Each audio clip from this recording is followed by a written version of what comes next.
So we're doing a podcast. Yes. Oh, I have 0 topics. That's great. We're going to talk about that'd be a great topic. We're going to talk about real estate agents that rent and don't own. There you go. I sold. We need to get a studio. You don't need it. No one wants to drive to your house. Go to your studio. Can we all talk about how Mark's dog decided to call a cab and take his ass all the way down to Los Gatos? I didn't hear about this until the meeting. That isn't what We happened. can name our podcast 3 Broke Agents and Mark.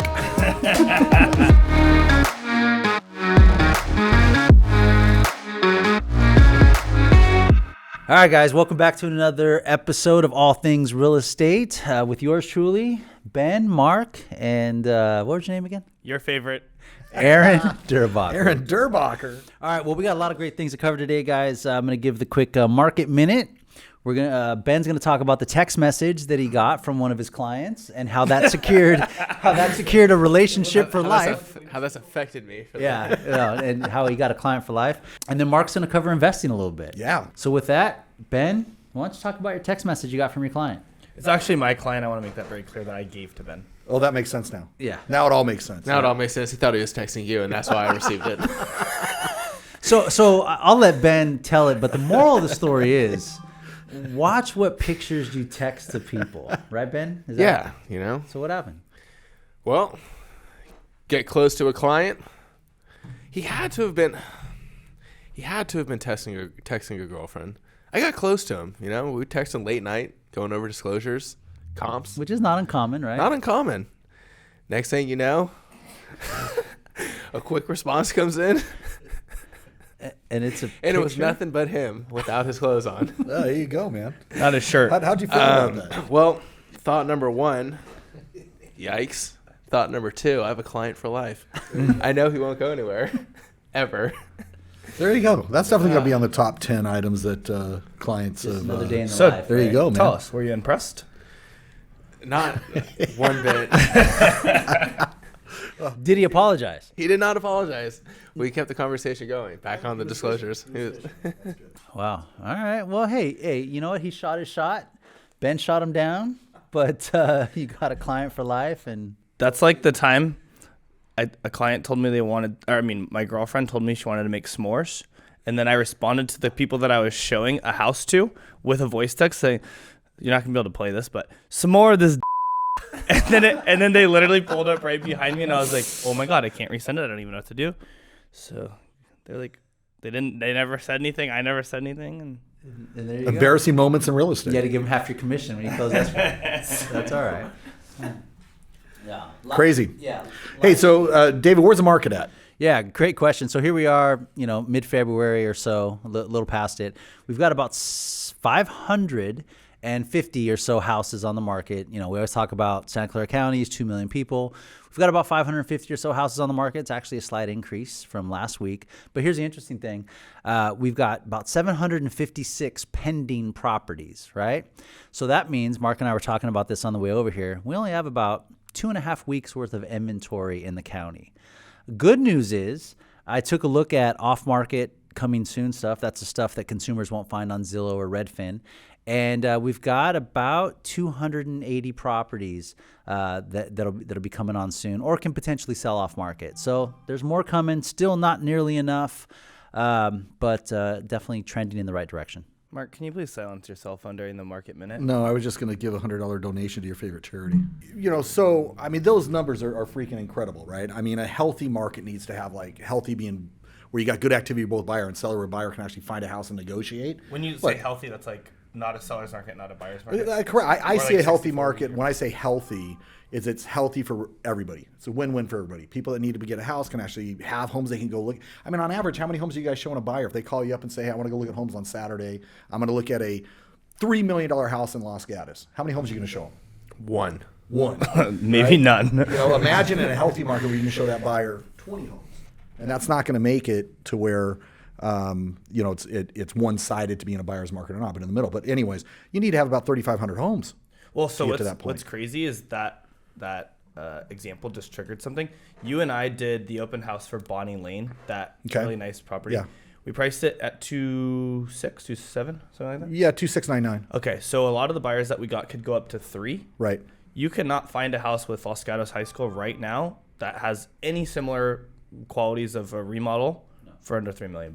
Well, and that house sold for 3.5, Yeah. right? 3.55. You can't find a 4-bedroom in Los Gatos for under $3 million, no matter Well, how you can't it even looks. find a list price Yeah. under 3. Yeah, anymore. no, I mean, no, it good kind luck. of set the bar. Right. I feel like. Well, I'm sure you guys talked. I wasn't at the last podcast, but I think you guys talked about Sage Creek, right? When you look at those, I mean, that was a property. What was that? 3,200 square feet patio home, right? It was only on a 3,000 square foot lot or whatever it was. But we tried to sell that house 2019 for $2 million. Pretty much zero activity. Took it off. We just put it on at 2.7, and we'll be closing next week at over $3 million. So- and that house is San Jose with Los Gatos schools. And sometimes, to everyone watching this, we all have our Monday meeting and we even agree, like, hey, this list price is kind of high, whatever. I think that even the four of us are like, oh, if we get 1 to 3 offers, even at list price, that's pretty good. Right. That's still breaking the record. And then we got multiples over 3. So, I mean, I think we did great. Staging and everything went Oh really yeah, I well. mean, listen, we've had great results on all of our listings. We just need more of them, right? Yeah, so if you need to buy, sell, Or or invest, Feel free to reach out. All things real estate, baby. Yeah, no, definitely. What's going on the investor side of things, Mark? Man, it's just crazy. You know, across the nation, literally, we're seeing the same thing that we're seeing here in Silicon Valley across the nation. There's other areas that are hotter topics and areas like Austin. I just came back from there, and it's ludicrous. Every time I go down to Austin, I go down there with like, oh, maybe we've exhausted it, and now let's look in Florida and some of these other areas. But it's just continues to solidify where they're at. And they are exactly where Silicon Valley was 15 years ago. There's nothing stopping them. You got Samsung going in there with $4 billion campus on the north side. Amazon's dumping $250 million into the distribution center and in the city of Pflugerville. The growth is insane. And just this last week, I went down there with clients that we had a target of 7 to 8 homes that we were going to put in contract. And it was ludicrous. I mean, homes that were listed at $450. I mean, this is funny when we talk Silicon Valley, right? We just bought that house, 3,200 square feet for $3 million. Well, you can get you're not going to get it at that price. You got a 3,000 square foot house listed at $450. It's now going for $600,000 in the offer process. Properties that we were buying for $380 6 months ago are now going for $500,000. So we're seeing that activity across the nation right now, pretty much any metro areas. But the hot spot remains Austin. Now, Huge. the offers that are coming in on these Austin properties, are they as competitive as here? Like no contingencies? It's one of the things that we really always educate our clients on is how every area is different, right? And in that area, even though as quickly as it's growing right now, they are not doing inspections up front, and yet they expect buyers to come in with no contingencies. And in Texas, you buy an option, and the option for $2,000, $5,000, whatever it is, basically just gives you the right to check out that property. If you walk away from it, it's not an earnest money deposit. If you walk away from it, that option money's gone. Wow. So even if you had contingencies, you're going to give them a $2,500 amount for the option, which, by the way, used to only be $200 a year ago, but now it's $2,500. And even if you had contingencies and you walk away, you lose that option money. And you might not have the answer to this, but do you know what percentage of closed transactions are owner occupied versus investor? In Austin, it's a high owner occupied. In fact, Owner occupied? I'm sorry, non-owner occupied in Austin. In fact, up until probably 6 months ago, over 50% of the market was investors going down there. And that's exactly why you cannot find a new construction development right now down there that will allow the investors to buy. Yeah, they're afraid of speculation. Yeah. And if anything slows down, then you got to... Right. And we know it also makes it harder to finance in those developments and everything else. So they've really shut that down. That's what's making it harder to find those transactions, which is great because we have an incredible boots on the ground and we're going down to those areas as well. So, Mark, Yes, Aaron. as a diverse man, lots of investment properties, very successful, what do you look for in a home when you go to Texas to be like, boom, this is it. Don't lose. Get this house for me. I want it. I'm buying anything I get my hands on down there. Literally. 100%. So you don't care. I don't care. Kitchen could be screwed I don't. up, I don't look things at. I don't bad. look at cash flow. My rule of thumb is I want to at least have a break even or no more than a $500 negative because the appreciation will offset that. But right now the ones I'm targeting. I'm just buying anything, and I'll tell you the reason why is that I'll pose you this question: if you could have bought a house in Cambrian for $550,000 12 years ago, would have you done it? Yes, I would have bought 10. You would have bought everything you can. So you believe you're that bullish on the Texas market? Austin But particularly. you're saying Austin, but it's not Austin. It's sub cities of Austin, correct? It would be the metro area of Austin, and then the submarkets of Austin too, because it's just expanding, just like you see that has happened to Silicon Valley. So we work for Keller Williams. Our headquarters is in Austin proper. This happens to be correct. So when we go to what's called Mega Camp, everyone gets together. We talk about kind of what's happening. Our CEO talks. I remember going to the convention center about 5 years ago. In the high rises, you could get a penthouse between 100 and 200,000. I looked the other day just for fun. Yeah, it was over $1 million. Oh yeah, and they have some over $2 million. When we first started going down there in 2013, the ownership group talked about, hey, let's get a condo that we can just share when we come down here. And like you said, they were about 180 to 250. Those same ones are over $1 million.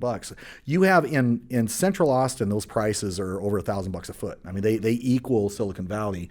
But those outlying markets, there are some great opportunities out there. But to answer your question, I'm buying whatever we can. Just because you can fix it later, or like why are you so like, oh my god, I get to buy it right now? Because we're seeing 25% appreciation on an annual basis, and I believe that's going to continue for the next 3 to 5 years. 3 to 5. Yeah, like I said, I mean, next question. So you believe the houses that you're buying now are going 500,000 are going to potentially be worth $1 million one day? We just purchased 2 properties in June and July. Both David and Ben are in on those properties, and we paid $410 for one. And here it is 7 months later. The house across the street came on the market at $450, and it just went into contract at $525. So there's your 25% appreciation in 7 months. So listen to Mark, not me. So these clients here you're taking down to Texas with you who are looking for properties as well, are they homeowners here, or are they renting here? Yeah, well, purchasing? Great question. As we've educated people through our wealth building seminars, of which we always offer that opportunity to give us a call so we can consult with them. It's really the investor here in California that has gotten tired of the political environment, the taxations and everything, but they might be sitting on a duplex, and that duplex, as we know, is probably worth $2 million. But their NOI, or their net operating income off of it, is maybe $32,000 net annually. Well, they can take that $2 million, like we just did for a client on a Sonic Burger restaurant, right, down in Arlington, Texas, brand new build, 15 years, and it's a triple net corporate lease. So the landlord has no responsibility. It's true mailbox money. And they went from that $32,000 net with a $2 million purchase, and it went to $140,000 net. So the clients that we're relocating from an investment standpoint, yeah, it's outside of California. They're just taking their equity and having it work harder for them. So that's what's badass about this team. Somebody knows something about everything. Triple net, blah, blah, blah, blah, blah. That's from Mark. And well, hold on. And I'm glad you brought that up, because personally, while our old team does all things real estate, I still sell residential homes, man. And so I get some clients like, oh, Mark, you're down like to here and there in Austin and Florida and stuff. No, bread and butter. We still sell homes. Well, I mean, I think it's cool that you do focus on emerging markets. And I accidentally just cut Ben off. Here's my newest, hottest thing that I keep hearing. Eagle, Idaho.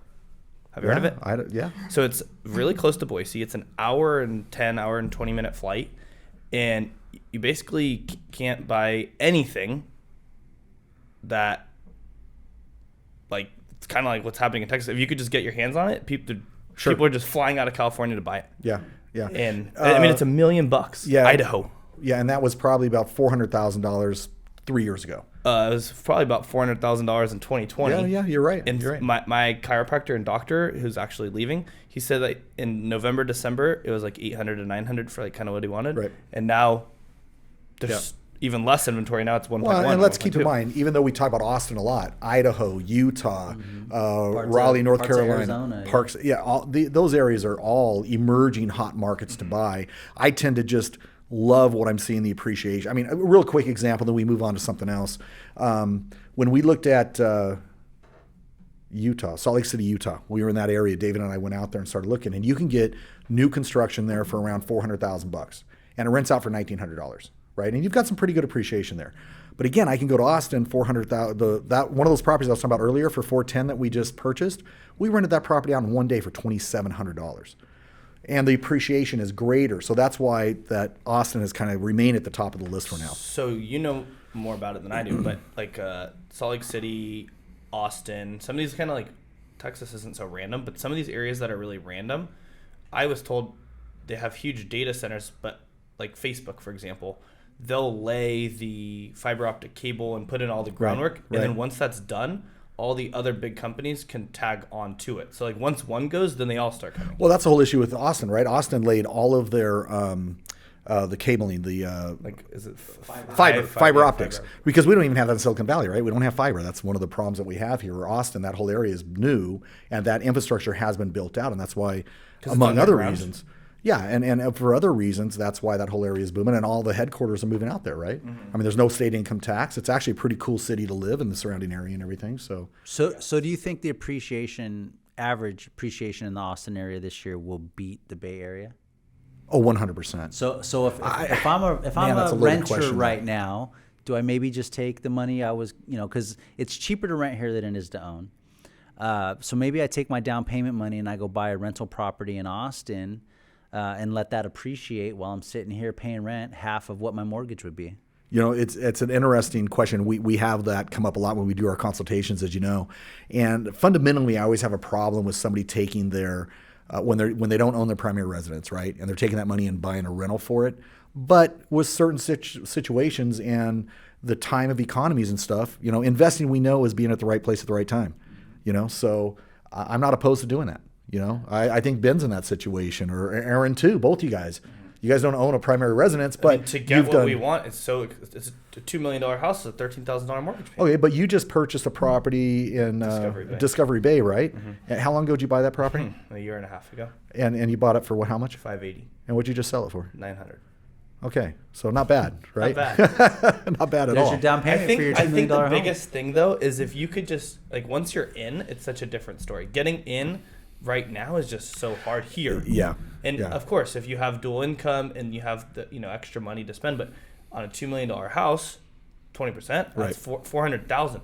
What you can do throughout the United States with $400,000, right? There's so many things. So buying a primary home, at least for me at 28 years old, right. is not my number one. Right.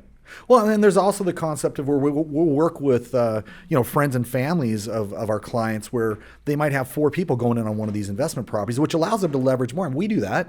I mean, the properties we purchase, there's that question, well, I could just go ahead and buy one myself, but why buy one when I can leverage friends and partners and everything? We can buy 4 or 5 of them and diversify that portfolio. So right? A lot of people, and I think we've talked about it before, have $25,000, $50,000, $75,000, $100,000. Right. And you basically put together a group between us, right, of 5 to 8 of us or whatever, and you allow us to invest with you.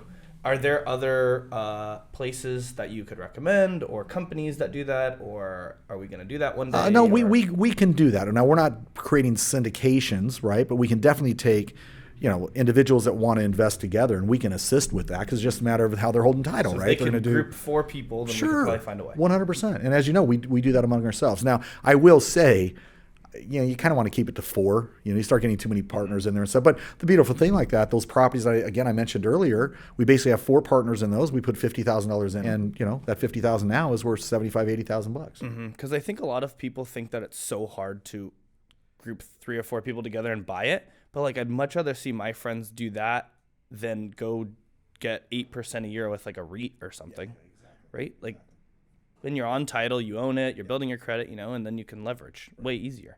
Whereas if you're in a REIT, you just because your property appreciates, you can't pull money out, you can't do anything. Yeah.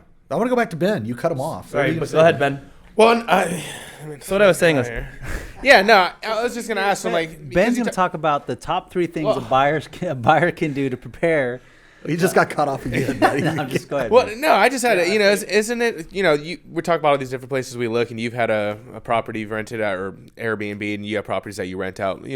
Why should someone look for a property to rent over having an Airbnb, or look at buying a property to Airbnb over renting? Especially in Idaho. Where did you say? Eagle. Here's the interesting thing, and this is what I don't want to deter so much away what our residential business is, all that stuff, but if we're really talking about just the investment side of it, there is something out there for investors of all types. One of the things that we're starting to look at is traveling nurse type properties, right? Where you can go into an area like Birmingham, Alabama, and pay $200,000 for a 2-bedroom condo, and you're renting it out for $25,000 or $3,000. Now that's a cash flow play on that, right? Or you can do student housing type scenarios, or the Airbnb play. So it's really just what the temperature of our clients, or what the investor's desired goal is to do. I mean, I've never really invested much in single family homes except for my own primary residence. It's all been commercial. I'm a triple net type guy, and I love that play. Can you explain triple net?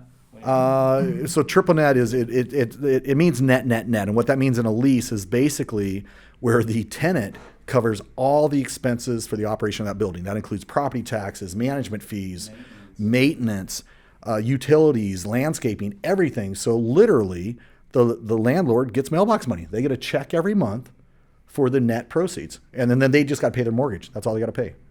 So it's really the most stabilized type investment if you get the right tenant. So Right. as a tenant, if you're a tenant, would you want a triple net lease or a landlord wants a triple net? It really depends. Like, the property we're sitting in here, it's 15,000 square feet. We're tenants in this. It's a triple net lease. So, if we're paying $3 a foot triple net, and if somebody wanted to do full serve, where the landlord pays all his expenses, it's just going to tack it on there. So triple net, it might be $3 a foot. Full serve, it'll be $4 a foot. As a tenant, I'd prefer a full serve lease where I don't have to worry about increases, or if the property sells, I got to increase my property tax basis, stuff like that. But going back to Ben's original question, what's the difference between Airbnb or single family? You just really look at, because those opportunities are across the entire United States, right? We even have them here. I would like to start going the Airbnb route just to check it out, because it's a great cash flow play. But then with COVID, Airbnb got shut down for at least 18 months or so. Some amount of time. It's bounced back. Yeah, and it is. And I think there's great opportunities. Like when we went down to Florida, we saw these condos it was in a hotel where you can be part of the hotel program or put it in the air or do an Airbnb play with it. These condos pre-COVID were 1.1 to 1.2 million bucks.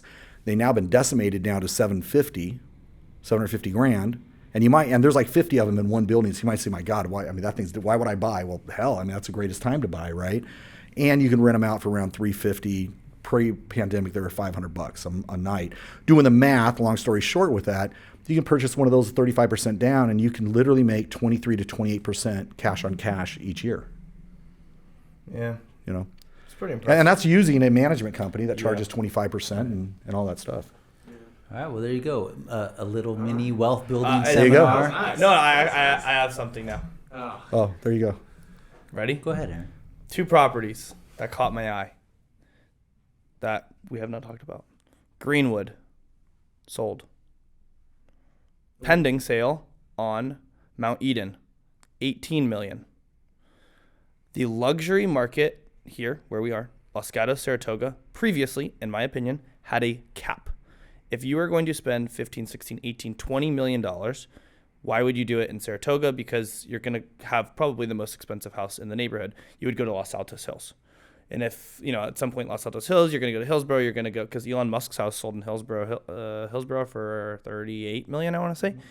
Or you're going to go to Atherton, right? However, since the pandemic happened, I have noticed luxury real estate, Los Gatos, Saratoga, going absolutely bananas. And now, I think Greenwood sold for 16 or 18 million. It had been on the market for 2 years. And then this Mount Eden property had been on the market for a long time too.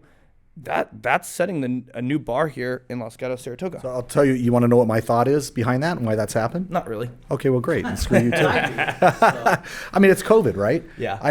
You're absolutely right. Los Gatos, Montserrat, and Saratoga it was a little bit too far south for the people working at Facebook and Palo Alto and all those areas, right? But with COVID, one, there was the lack of commute. Well, we know commute's right back to where it was, but the whole thing that everyone's embracing remote working and stuff, so that really opened up our area. And those buyers who are up the peninsula are saying, hey, yeah, I no longer have to be right next to Facebook and pay $2,000 a foot. Los Gatos is a bargain at $1,300 a foot. Yeah. So that's what's, that migration from the up peninsula coming down here is really, I think, what's increased that, along with the silver lining that we've seen with COVID. I think that everyone spreading out with the pandemic is probably one of the best things that's happened, at least to create equal opportunity. Yeah, as terrible as the COVID's been in a lot of people's lives, there is a silver lining that, there are some benefits on how we're doing business moving forward. It's definitely, if you're in real estate, you've definitely, or if you're in real estate or you're a seller, you've definitely benefited from COVID. Especially like South San Jose, Cambrian. Like if you have decent schools, Cambrian is $2 million. That's crazy. See it hit $3 million. Santa Teresa's $2 million. Oak Grove's creeping to $2 million. Yeah, to see $1,000 a foot go all the way down into Santa Teresa and South San Jose, that's nuts. Wild. Look at Santa Clara. I mean, we're looking at a 3-bedroom, 1-bath on the market at $1.2 million, 1,000 square feet. That thing's going to sell for what? $1,400 a foot? 1.4 million bucks for a 3-bedroom, 1-bath. I think this is one of the only markets in the nation where price per square foot has no relevance on what something's going to Has sell for. zero relevance. Yeah, I would agree with that. So as an Zero engineer relevance. or somebody coming Yeah. from Austin, Boston, wherever Yeah. it may be, Austin, Boston, You're a poet. and I already know it. No, I don't think you know. To wrap your head around that is so crazy because one week you could go against 6 houses that are similar competition. Right. The next Yeah. week there could be 0, but the price per square foot. Well, it depends. It depends the motivation of the buyers that are in that bidding war. Well, right? I overheard you, and you were like, you wrote an offer in Texas or whatever, and you're like, no, I don't want to lose. There's no Right. losing. Yeah. So like if 2 people have the same mentality, then the house blows off. Well, and to your point, it's like we lost one of those properties in Austin by $13,000. Now you talk about price per square foot. You're talking $250 a foot. I don't want to lose a house over $13,000. You know, when it's that price point, because 3 years from now it'll be absorbed. I'd pay $30,000 more. I don't give a crap because it's going to be absorbed. It's interesting. Going back to Austin real quick. You know, I had one of the locals ask, you know, why is the market being driven so high here? Well, to what you just said earlier, you've got the coastal states, you have engineers coming from California and New York going to Austin, and they're selling their 1,000 square foot house for $1.5 million, and they're going down to Austin and they see a house they can buy that's 2,500 square feet or 3,000 square feet for $800,000. They'll be more than happy to pay $900,000, whatever, because it's an incredible bargain for them. So, And by the way, if you go to Austin or these other areas, like you said, Utah and stuff, be careful about telling them you're from California. Yeah, nobody likes Yeah, Nobody likes that. Yeah, they don't like us. and I think it's important to acknowledge you do not represent yourself. You use a local, hyper-local real estate agent, 100%. right? I don't even manage my own properties. I will always let the professionals do the work that know their marketplace and get it done. I have another good topic. Speaking of luxury real estate, the billionaire market that a lot of people aren't talking about. So many billionaires are diversifying their portfolio and buying like ranches, thousands and thousands of acres. I don't know if you've noticed, but Yep. the largest ever ranch just sold. I think it was like 2 or 3 million acres or something. Yep.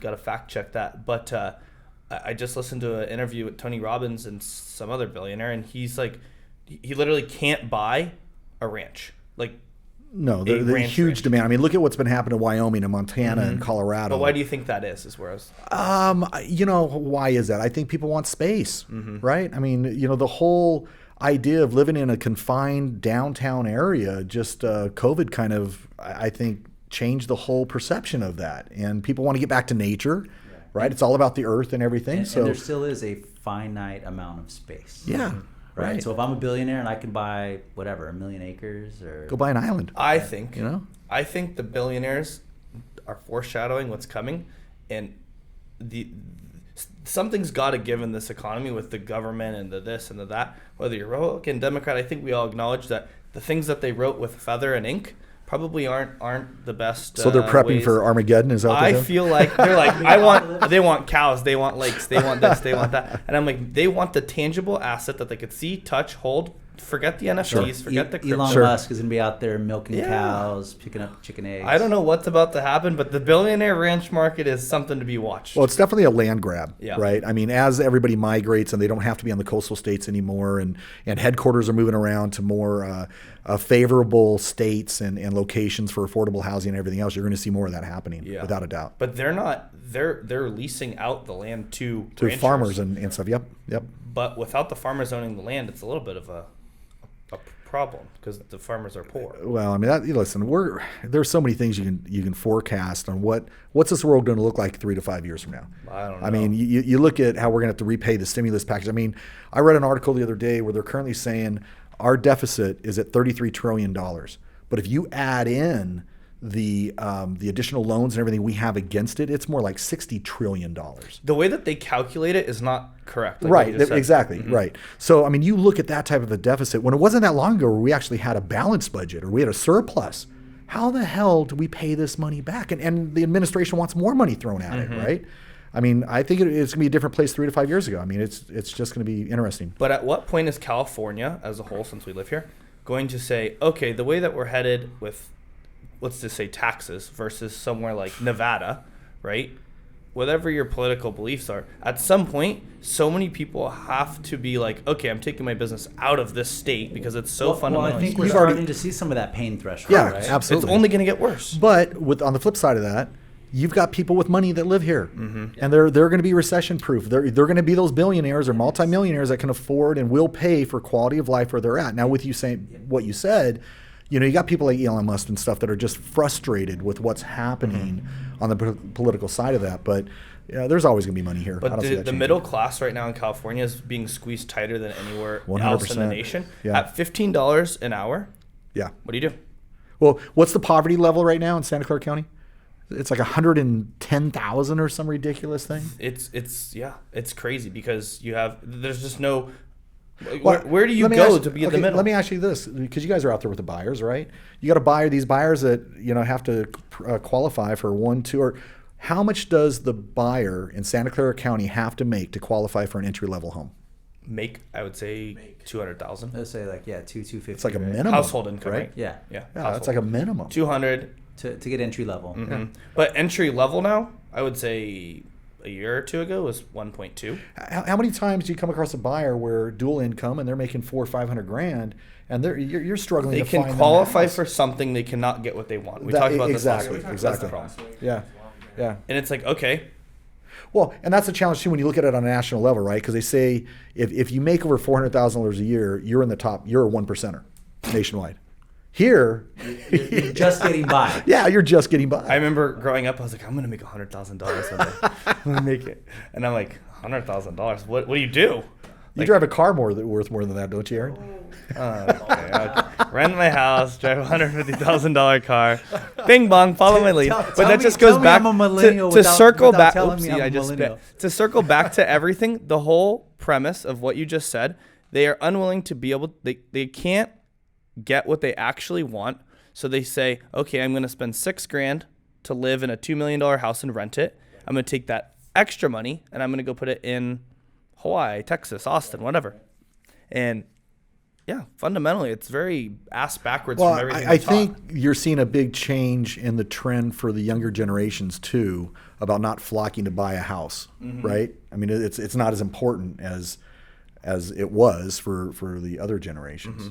Yeah, and it's very like nerve-wracking to me to see people who were my teachers be like, hey, I got divorced, I've been renting, the kids want to stay in school here, and I can't afford it.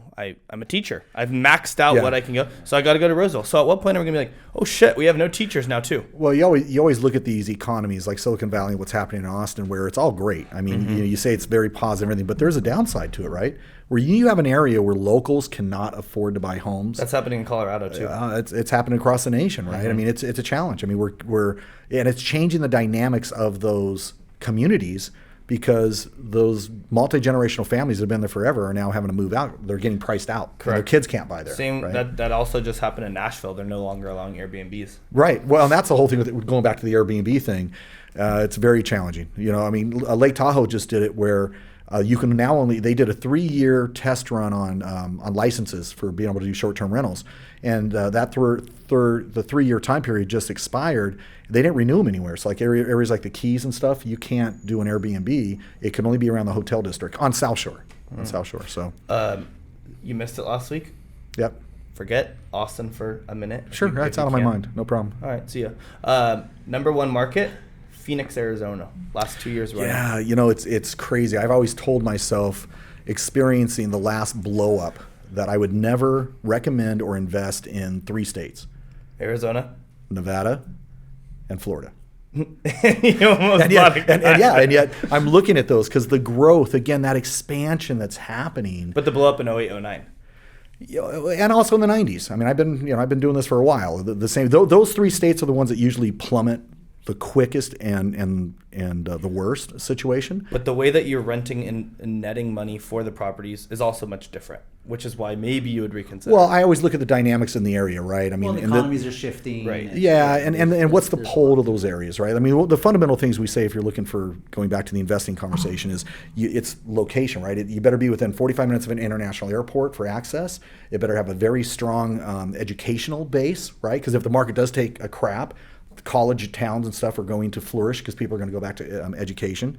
And I bet we have a strong employment, right? Certain areas don't all have that. Like if you go down to Chandler or Gilbert, Arizona, Dell is a big player down there. They've got a lot of call centers for insurance and stuff like that. But you don't really see a huge amount of high tech right now moving down there. You have a lot of retirees that are going down there and stuff. So that's really that growth.